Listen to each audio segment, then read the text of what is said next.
Now, even though nothing was found, the investigation is still ongoing, and the lockers here at Peoria High continue to be searched. I'm in the Toyland section here at Blaine's Farm and Fleet, and gosh, it's hard not to feel like a kid again out here, and that's just really the magic of this event. But first, hundreds of homeowners in Galesburg are breathing a sigh of relief tonight. The city stepping in to help fix a problem with lead in the drinking water. And that damage extends all the way across the street here. As you can see behind me, broken glass, windows blown out of these buildings. Yeah, 25,000 of these rubber ducks are being labeled, as you can see behind me here. They have quite the operation going. They got very emotional, as you can understand, seeing the sight of this plastic bathtub that kept this family safe while the tornado rolled through last night. This line of voters waiting to get in and cast their ballot before they head into work this morning. We've seen a lot of customers get on trying to pay. They aren't aware that it's free rides all day today. And the damage, just to give you an idea of how powerful this storm was, the damage actually extends all the way through the car. As you can see behind me, the stage is set. Bernie Sanders set to take that stage around 10 this morning. Brooklyn Andracky and her mom have their routine down. On Thursday mornings, they wait at the edge of the driveway for the garbage truck to make its way down their street, rain or shine. They smile and wave, and it just so happens that the garbage man rushes out of his meetings to get to their neighborhood to do the very same thing. Brooklyn, what's today, sweetheart? The garbage man. For most, Garbage Day isn't exactly a day you get dressed up for, but Thursdays are a special day for 3-year-old Brooklyn Andracky. What started as a fascination with the flashing lights and the horn, anxiously waiting, smiling, and waving as the truck made its way into the neighborhood, turned into a highly anticipated meeting with the guy inside the truck, a year in the making. The first time she met him, it was, I think, to her like meeting a celebrity, because she was just kind of in awe over him and that he was actually standing at the end of our driveway, like the garbage man. That man is Delvar Dobson. Turns out he also was looking forward to seeing the little girl. I say my day really starts when I pull into this neighborhood and I see Brooklyn. Every morning I ask her what she dreamt about, and it's always Santa. And today it was the garbage man. Sorry, Santa. Regardless of the title or the position, it's about recognizing your gift and serving it to the world. But I believe this is my life work, and this is what I was born to do, to give just a piece of kindness. As for the little girl and her superhero sanitation specialist, it's an unlikely friendship that will last far beyond Garbage Day. See you, Brooklyn! So cute. Now, Dobson is also a mentor to children. He says other children in the community also run out to see the smiling garbage man, and it's how he knows he's fulfilling his life's mission. Yeah, Paul and Evelyn, after several months in the hospital and rehab, Paul and Valerie Litton's bodies have healed.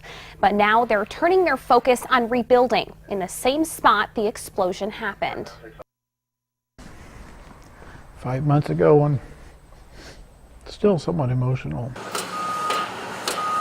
Looking at this new construction, nestled on a quiet stretch of Farmdale Road in rural Washington, it's hard to imagine what's happened there. I remember the sensation of falling, and I thought it was just that dream where you're falling and you can't catch yourself, you know. It was just before 2 a.m. on August 24th when Paul and Valerie Litton woke up to a loud boom. I was rudely awakened from the dream by hitting the ground and facing then the back of the house. I was outside. The Littons were thrown out of bed and into the air, landing as far as 50 feet away from their home before it burst into flames. I knew that we needed to get away from it, so I started yelling for her, hey, we need to roll. You know, we got to roll away, you know, from the heat.